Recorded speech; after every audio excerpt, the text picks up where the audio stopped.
I want to welcome what Africans for Labour does and represents. The Tories have decided to whip up racist campaign all over every day. We shouldn't take any of these advances to granted. The advances we have made since the 1960s are quite remarkable. The Chancellor has failed the British people. He should follow the honourable course and resign.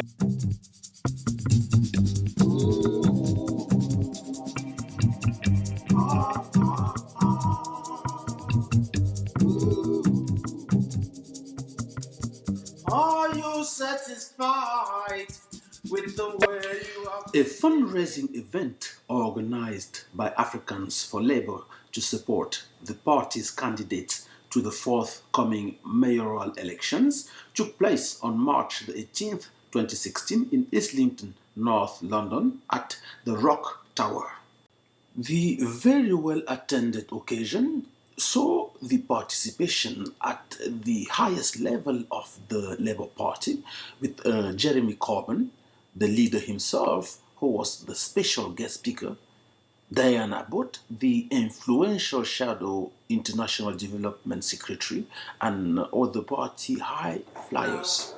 Julius Nkafu, the chair of the powerful organization, began by articulating different rules and tribulations faced by the population. Have decided to whip up racist campaign all over every day.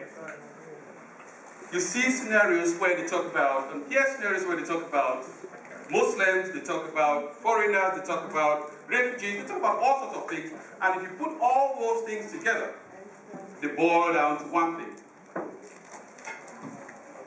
Namely, that we don't want you. In fact, last campaign, they had a bus going around, go home. And they are also well equipped. The law, if I just go back and look about the Immigration Act of 1971, it gives the government the power to create rules, to control immigration by way of making rules. These rules can just go through the community. If we don't do that, giving just the examples I'm giving is just only for immigration. There are other things going on. If we don't do that, then we will wake up one day in a country where our grandparents woke up one day. It wasn't very good. We all have to fight, and now pushing an open door with a leader who is committed. He's doing it anyway. All he needs is the support. Then no-nonsense firebrand MP Diana Abbott took to the stage, and this is what she had to say. Above all, stand up to racism, Islamophobia, fascism, and anti-Semitism. And don't let anybody tell you that the left is lacking when it comes to fighting anti-Semitism. Yeah. People like Jeremy have been on the front line fighting racism and anti-Semitism all their lives. And we will not take lectures from right-wing journalists on the subject. The second thing I wanted to say, some of you won't need reminding, but some of you may not know, is how far we have come. Here we are in Islington, and many people take it for granted. You know, there's senior black members of the council, there's black councillors, there's black lawyers, there's black professionals, black senior policemen. But in the 1960s, when I was a very young woman, local authorities like Islington, like Hackney, like Newham, were all white. You could not find senior black officers at the beginning of the 1960s. I would come off the high road, into which was very diverse, even then, in some of these boroughs, step into the town hall. You think, what happened to all the minorities? What happened to all the black people? Because the town hall was almost completely white. Now those advances, the ability of a generation of black and minority ethnic persons to move forward, working for local authorities, to move forward as black professionals, to move forward as politicians. They didn't happen by chance. And we will not sustain that progress without fighting for it. The advances we have made since the 1960s are quite remarkable. And we have to remember that we shouldn't take any of these advances for granted. Some young people might think, well, it's always been so. You've always had black MPs, you've always had black people running for the mayor, you've always had it. No, not at all.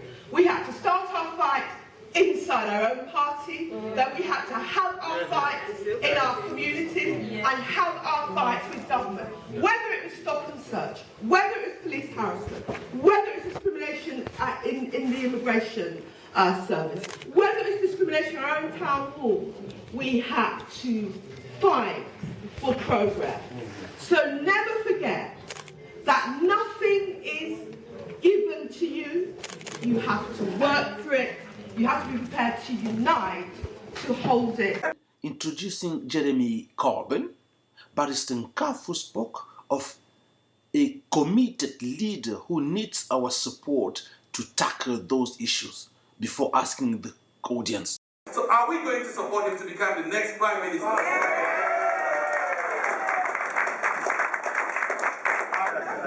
I want to say thank you very much for inviting me tonight. I bid you all welcome to North Islington. This building, House on the Rock, was the centre that we used for the final campaign rally in the leadership campaign, when there was 1,000 people here that night at the end of that campaign.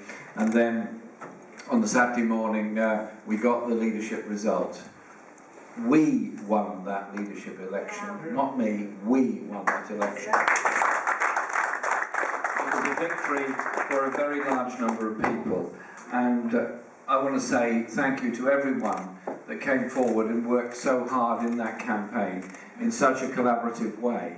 And all those young people and older people that came out and worked together. We have a number of records that we achieved during that campaign. One was to start with a 12% opinion poll rating and end up with 60%. The other was to have the largest phone bank ever in history, when we had 400 people in 3 rooms all talking on mobile phones at the same time. Some people managed to hear each other, I understand. But we had that incredible atmosphere surrounding that campaign, and I want to say thank you to everyone that worked so hard in it. And those that have subsequently joined the Labour Party, we're now a party of 400,000 members. We have at least 100,000 registered supporters beyond that, and we have 6 million trade union members, 3 million of whom are affiliated directly to the Labour Party. So we have a very important and very powerful instant reach, remember that, of a very large section of the population. So whatever the media says and does about us, there were days when the printed media controlled everything, when the news values of the broadcast media controlled the whole debate. It's not like that anymore. The social media is a very, very powerful weapon indeed, and it's one that we mobilised in order to win this election, and we're going to continue mobilising. I'll give you an idea of the power of it. The speech that I made on Wednesday, and I'll come back to that after the Chancellor of the Exchequer had made his budget speech, as of this morning, it had 1.2 million views on Facebook. Think about that, 1.2 million views on Facebook. And that is a very important way of reaching out to people. And so we're going to have to use that for lots and lots of campaigns, and we certainly will. Can I start by saying a huge thank you to Diane, not just for what she said tonight, but the way that she stood up for the black community, for the Afro-Caribbean community, for all the dispossessed communities, changed the face of Labour Party politics and so many other aspects of politics, and is an absolutely essential centre key member of the shadow cabinet, speaking up on international and world affairs, on human rights and justice, through DFID, but through every other debate that comes up. Diane, thank you very much for all that you do, for us in this party, and the way that we're going to continue taking the fight forward. I want to say thank you to a lot of other people in this room tonight. Unmesh, we're going to be campaigning together tomorrow morning.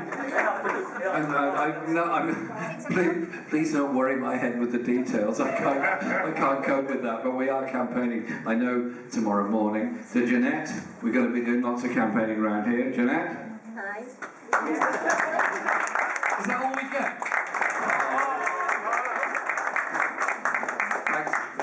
Thank you very much. And I want to say special thank you to Mishin Ngongo, Councillor Mishin Ngongo from Islington, for the fantastic work she does for the Congolese community and for our borough of Islington.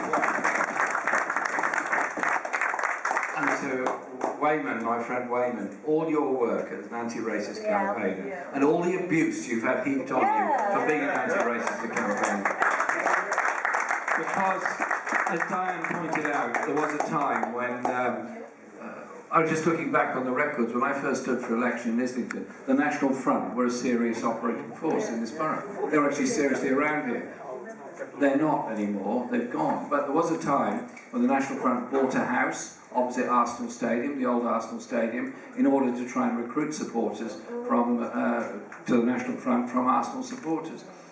What was our response? We had a demonstration. We had lots of demonstrations outside the house. We had a community march. Maybe reflect on that for a moment. I'm not sure if he's totally up to reflecting on these matters. I want to welcome what Africans for Labour does and represents, but also to reflect on the way in which cultural values and history is taught within our society. I welcome and support and am very happy to take part in events every year around Black History Month. I think that's great. I think it's great that the schools have special events and so on for it. That's really good. But really, it shouldn't just be in Black History Month that we talk about the history of Africa, the contribution that Africa has made to world learning, and the values and literature that we do actually rely on each other around the world, that every part of the world and every continent makes a great contribution, and that the disparity of wealth, the inequality, the poverty is not inevitable. It's a product of an economic system that takes the wealth from one place and places it into another, just as in free market capitalism, exactly the same things happens within those countries. So when Diane's speaking up about inequalities around the world, what she's actually doing is analysing an historical process which does continue to take the natural resources and wealth out of predominantly poorer countries and turn them into something very valuable in a different part of the world. And so fundamentally we need to bring up our children to understand that those values in the world, and that will again begin to change their attitudes.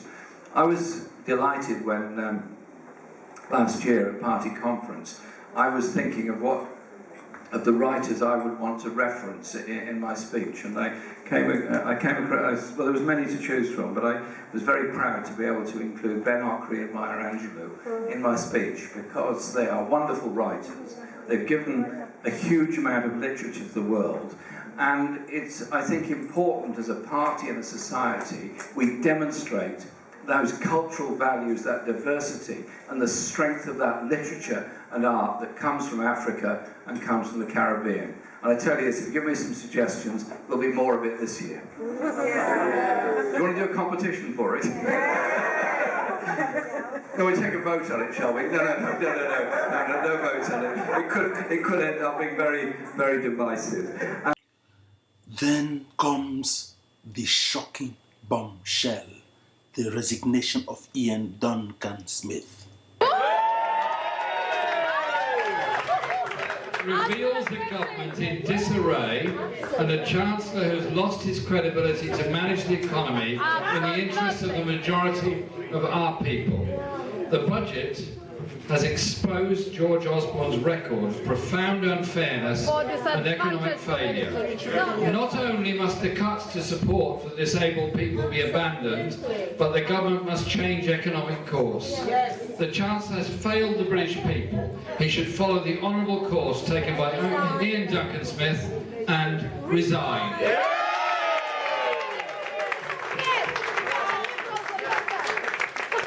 That's the message that Seamus Milne, our Director of Communications, is sending out on our behalf now. So I want to say thank you for inviting me tonight.